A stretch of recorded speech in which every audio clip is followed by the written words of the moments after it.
현재 미국의 미네소타주에서 엄청난 시위들이 벌어지고 있고요. 이러다가 아이스 때문에 미국에서 다시 한번 내전이 터진 거 아니냐라는 말들도 나오고 있어요. 도대체 미국에서 무슨 일이 벌어지고 있어요? 이번 영상에서 이 질문들의 답변을 찾도록 하겠습니다.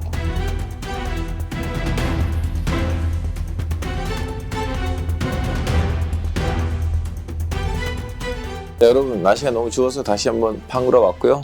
그리고 사실 이 주제로 뉴스 영상을 이 채널에 내가 제작을 해서 올리는 거 얼마나 적절한지 저도 모르겠어요. 왜냐면 채널이 중동 전문으로 지식 채널이다 보니까.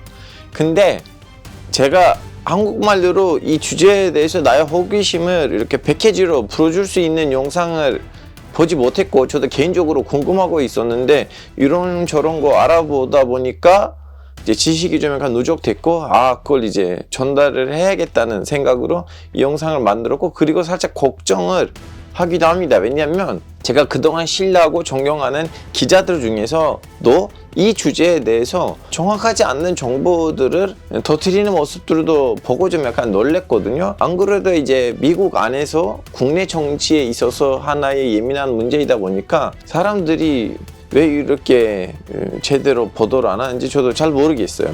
여러분 영상을 보시고 좀 정리가 됐어, 너무 잘 정리된 영상이다, 마음에 들으셨다, 그러면 여러분 제발 이거는 돈이 안 들어요. 좀 구독, 밑에다가 댓글, 알파고 잘했어, 화이팅, 짱짱짱, 따봉, 이런 거 해주시면 감사합니다. 특히 입소문을 내주시면 최고이죠. 여러분, 이번 사태를 우리가 이해하려면 사실은 두 가지 단어를 알아야 돼요. 하나는 아이스, 그리고 하나는 미네소타인데, 일단 아이스에 대해서 얘기를 해드릴게요. 지금 미국의 소셜 미디어에서도 아이스인가 IS인가 이렇게 좀 약간 놀리는 트윗들도 많거든요. 여튼 이 아이스는 제가 파악하기로는 2001년 9.11 테러 사태 이후로 이 불법 이민자들을 잡아서 강제 출국시키려고 만드는 기관으로 보여요. 2003년에 이제 정확하게 창립이 됐고, 그 이후로부터 열심히 불법 이민자들을 잡았고요. 그리고 저도 숫자들을 봤을 때 놀랐는데, 오바마 정권 때는 거의 매년 40만 명에 가까운 숫자가 집계됐어요. 즉슨 1년에 40만 명 사람을 아이스가 잡아서 강제 출국을 했다는 거예요. 이제 다음에 트럼프가 정권을 잡았잖아요. 트럼프 때도 이 숫자가 오바마만큼은 아니었지만 30만 명 넘게 이렇게 지속적으로 가다가 이제 바이든이 정권을 잡자마자 너무나 추락하는 거 눈에 보였어요. 거의 10만 명도 안 돼요. 5만 명, 7만 명. 물론 바이든 대통령 시절 때는 이제 아시다시피 코로나가 있었잖아요. 코로나에 영향이 없지 않아 있었는데, 결국 트럼프의 이제 공약들 중에 하나는 불법 이민자이다 보니까 정권을 잡자마자 제가 봤던 숫자로서 너무 걱정해, 믿을 수가 없어가지고 60만 명 넘었습니다. 여러분, 60만 명 넘어서 거의 70만 명이에요. 그리고 이 상황을 보고 무서워서 자기가 먼저 아이스한테 걸리지 않고 자진으로 나갔던 불법 이민자들의 숫자도 나온 자료들에 의하자면 200만 명이 넘는데요. 그래서 미국 역사상으로 처음으로 이민자 숫자가 줄였어요. 보통 이렇게 어느 정도 속도가 있거든요.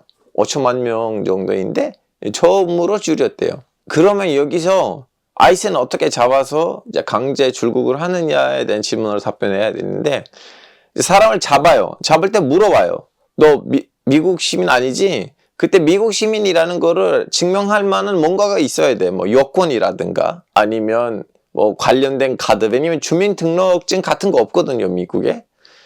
그걸 이제 단장 증명하지 못하는 미국 시민마저 그 불법 이민자 캠프에 갑니다. 거기서 며칠 동안 외부랑 연락이 단절한 채 있고요. 이제 진짜로 이민자였다는 거 증명이 되면 강제 출국 당해요, 여러분. 미국이랑 수교되는 나라라면 바로 강제 출국 당하고, 미국이랑 수교 잘 안 된 나라들도 있잖아요. 그러기 위해서는 제3자 국가들이 있어요. 또 이제 코스타리카인가 엘살바도르인가 중간에 어느 나라에 가서 그 나라가 그분들이 이제 자기 고향에다가 모십니다. 여기서 이제 끔찍한 거 뭐냐면, 이제 아이스한테 잡혔잖아요. 나는 이제 부동산이 있을 수도 있고 아니면 집에 금이 있을 수도 있고 그걸 다 가지고 가지 못해요. 그냥 집에 있어요. 오직 잡혔을 때 제가 갖고 있었던 핸드폰이나 뭐 돈, 단장 갖고 있었던 돈만 이제 저한테 출국 당시에 돌려주는 거고 집에 있는 거는 그냥 거의 못 받았다는 걸로 제가 알고 있어요. 뭐 중간중간에 받았던 케이스들도 있다면 어쩔 수 없고. 근데 물론 이제 친척이 있다면 아니면 결혼을 했다면 뭐 그걸로 이제 해결이 가능한데 안 그런 경우에는 그냥 날라가요, 여러분. 우리가 그걸 알아야 돼요. 트럼프 정권 때 뭔가 다른 거잖아요. 그 이유가 뭐냐면 보통 아이스의 인력이 한 10,000명, 12,000명이었는데 트럼프 대통령이 인력이 부족하다. 그래서 우리는 사람 뽑아야 된다 해가지고 너무나 짧은 시기 안에는 10,000명 넘게 뽑았습니다. 그래서 지금 아이스는 한 20,000명, 22,000명, 24,000명이 됐는데 여기서 이제 문제가 뭐냐면 뽑은 사람들은 제대로 걸려서 뽑았는가. 그래서 IS 인력에 대한 의혹 제기가 많대요. 이제 반대편에 있는 특히 민주당에 있는 사람들이 너무 개나 소나 고용한 거 아닌가. 그래서 또 일각에서 이런 말이 있어요. 뭐 트럼프 대통령이 아이스 일자리를 자기 이제 콘크리트 지지 계층한테 일종의 이렇게 선물로 쓰는 것이 아닌가. 그러면 이제 이 정도는 아이스 얘기고 미네소타로 넘어가자면 여러분 사실은 저도 이 주제에 대해서 알아보려고 했을 때 스스로 느꼈던 거 뭐냐면 중동에서 왔던 한국인으로서 그냥 이 마인드로 접근하면 제가 오해를 할 거고 이거는 이제 미국 중심으로 봐야 돼요. 왜냐면 미국의 사태잖아요. 법도 좀 다르고 제가 제일 놀랬던 거 뭐냐면 샌더스라는 분이 있잖아요. 좀 사회주의 진영이 좀 있으신 할아버지 정치인. 그분도 90년대만 해도 무기 자유에 대해서 지지층이었어요. 그래서 국회에서 무기 규제를 관련된 법이 나올 때마다 반대표를 날리셨대요. 저도 놀랬거든요. 근데 이제 그 미국이라는 특수성이 있잖아요. 이 샌더스 의원이 어디 출신이냐면 웰먼 출신이거든요. 이제 북방이에요. 이제 산, 나무 많고 그러다 보니까 곰이 나타나고 늑대가 나타나다 보니까 거기 있는 시민들 입장에서는 생존하려면 무기 필요해. 안 그러면 이쪽 동네에서 살 수가 없어. 아니면 모든 동물들 다 학살해야 돼. 학살하고 난 다음에 이제 무기를 버려야 돼. 그래서 그런 웰몬 사람들한테는 야 무기 이제 자유 아니야 하면 웰몬 사람들은 화가 나겠지. 하여튼 그러다 보니까 이 미네소타도 여러분 원래 민주당의 지지 기반이 탄탄한 데예요. 근데 이렇게 캘리포니아처럼 부자 사람들이 모여서 그 PC 사상으로 우리는 민주당 아니고 어느 정도 보수적인 측면도 없지 않아 있고 그리고 무기에 대해서도 그분들이 그렇게 반대 성향이 있진 않아요. 근데 다시 말하자면 이력으로 봤을 때 캘리포니아보다 더 민주당이에요. 70년대 초부터 어느 날까지는 단 한 번도 대선 때 거기는 빨간색이 된 적이 없어요. 왜 이렇게 됐냐면 그것도 좀 알아봤거든요. 이제 제가 물어봤던 사람들이 비슷한 얘기했어요. 이 미네소타주는 주로 유럽에 있는 북방 계열에서 내려왔던 농사 지시는 분들이다 보니까 이제 생활이 농사예요. 농업이에요. 근데 또 마인드는 그런 좀 약간 사회주의라고 하면 안 되는 좀 약간 진보적인 생각들이거든요. 그래서 삶으로는 보수적으로 살아요. 근데 마인드는 정치적인 마인드는 진보적인 사람들이에요. 그래서 미국에 있는 보수 계층에서 캘리포니아 민주당이 또 꼴 보기 싫으냐 아니면 미네소타 사람들이 또 꼴 보기 싫으냐면 미네소타라고 말할 수도 있대요. 그리고 미네소타를 이렇게 스포트라이트를 만들게 되는 또 다른 계기가 있었는데 아시다시피 트럼프 일기 때 그 조지 플로이드라는 흑인분이 경찰한테 사살당했거든요. 사실 사살도 아니에요. 경찰이 그 조지 플로이드를 오해해가지고 제압을 하려고 했는데 제압하는 과정에서 무릎을 목에다가 이렇게 놓고 이제 거기서 그 사람이 숨을 쉬지 못하니까 한 7분, 8분 동안 그런 채 있다가 죽었거든요.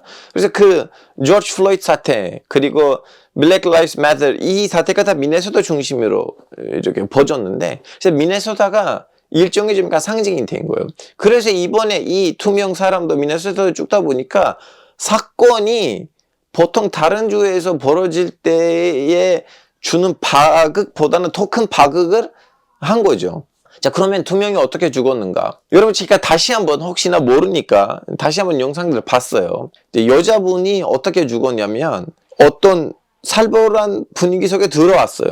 그걸 이제 영상을 찍어야 돼. 혹시나 아이스 사람들이 이상한 거를 하느냐 안 하느냐. 근데 갑자기 아이스 사람들이 자기한테 오니까 거기에서 도망치려고 한 거예요. 생 백인입니다. 이민자 난민이랑 아무런 상관없는 그냥 생 백인 여성이에요. 근데 이제 도망치려고 하는데 앞에는 아이스 대원이 있어요. 그래서 그 아이스 대원을 치면 안 되잖아요.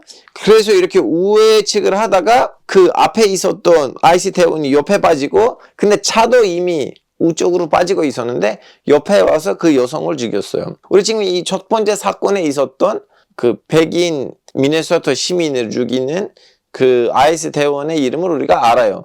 왜 죽었느냐? 차로 나를 치려고 했고 나를 죽이려고 했어. 그래서 나를 죽였다. 알아보니까 이분도 예전에 한 6개월 전에 6월쯤에는 또 이런 사태가 벌어졌을 때 어떤 불법 이민자가 차를 밀어가지고 이 사람을 크게 다친 적이 있었대요.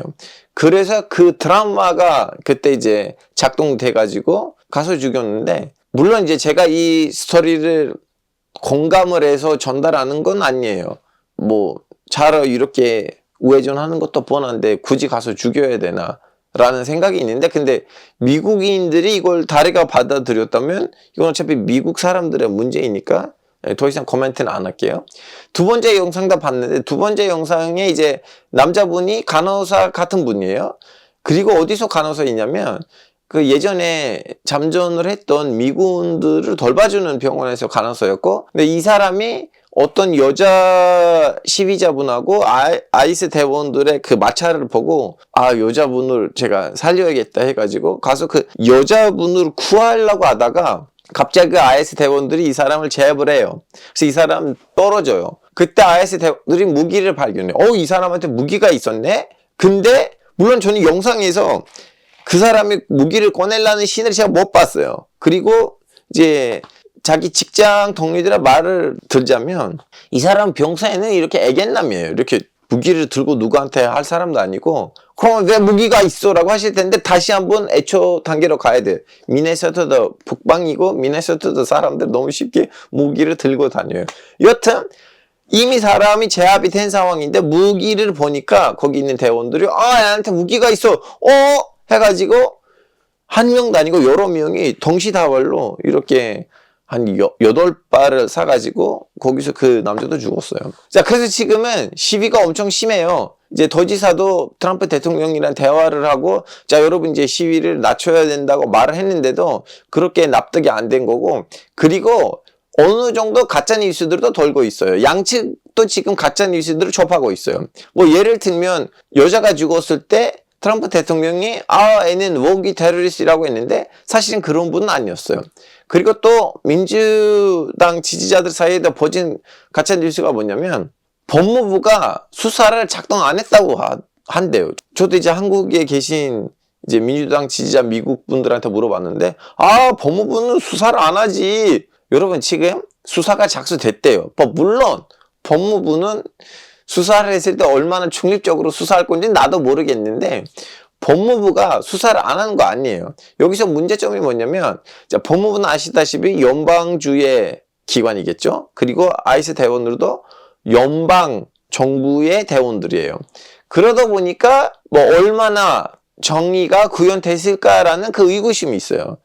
자, 그러면 아이스 대원들이 막 이렇게 사람을 죽이네라고 하실 수가 있는데, 여러분, 미국의 법은 한국 법으로 분석하면 안 돼요. 미국이 애초부터 독립을 하고 어느 날까지는 엄청 큰 땅에다가 그만큼 인구를 재우지 못한 채 탄생한 나라잖아요. 그러다 보니까 무기 규제라든가 아니면 공권력에 이제 무기를 쓸 수 있는 규제는 한국만큼은 아니죠. 한국은 너무 까다로워요. 경찰대 마음껏 무기를 쓸 수가 없어요. 근데 미국은 안 그래요. 왜냐면 나라가 탄생했을 때의 분위기 때문에 생긴 법들이 이렇게 내려온 거예요. 그래서 예전에도 경찰들이 나 위협하다고 생각하면 막 쏴요. 이번 사태의 차이점 뭐냐? 이 법, 이 시스템의 피해자들은 그동안 이민자들이나 아니면 흑인들이었어요. 근데 처음으로 이 법, 이 시스템의 피해자는 생백인이에요.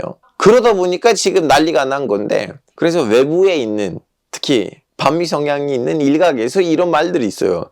야, 이번 계기로 미네소타 중심으로 민주당 지지 계층하고 공화당 지지 계층 사이에는 분노가 이렇게 누적이 되면 내전으로 넘어가는 거 아니야? 왜냐면 여러분 생각해 보세요. 진짜 폭력의 단계가 올라가면 다들 무기 있어요. 시민들 다 무기 있어요. 뭐 이런 말들이 돌고 있는데 저는 오히려 반대로 생각했어요. 왜냐하면 미국의 이제 핵심인 미국의 척주가 뭐냐고 물어보시면 미국의 백인들이에요. 근데 미국의 백인들이 그동안 미국에 있는 이 법 시스템에 대해서 뭐 중간중간에 지식인들 사이에 누가 나와서 뭐 의혹 제기를 할 수가 있었는데, 근데 시민들이 지금 전체적으로 야, 이 정도로 이면 우리도 언젠가 연방 에이전트한테 총 맞아서 죽을 수 있는 거네. 그래서 저는 오히려 이번 계기로 미국 시민들이 이 법제도에 대해서 더 깊게 고민하고 뭐 어떻게 보면 좀 그냥 계몽의 계기가 되는 거 아닌가라는 생각을 했어요. 왜냐면 제가 얘기를 해봤던 미국 백인 친구들이 처음으로 와, 우리나라에 있는 이 법이 왜 이러냐, 다른 나라들은 이렇지 않았는데 라는 말들을 하기가 시작했기 때문에 뭐 긍정적인 결과도 나올 수가 있고, 아니면 뭐 제일 안 좋은 시나리오, 이 계기로 미국에서 폭력의 그 레벨이 올라갈 수도 있어요. 하여튼 모르죠. 미국이든 아니면 이란이든 어디든 간에 여러분 지구상에서 그 어느 무관 인생도 피해를 보지 않고 희생하지 않았으면 하는 마음입니다. 오늘 영상이 여기까지였고요. 좀 약간 길어졌어요. 이해해 주시기를 바랍니다. 그러면 다음 영상에서 봬요. 안녕히 계세요.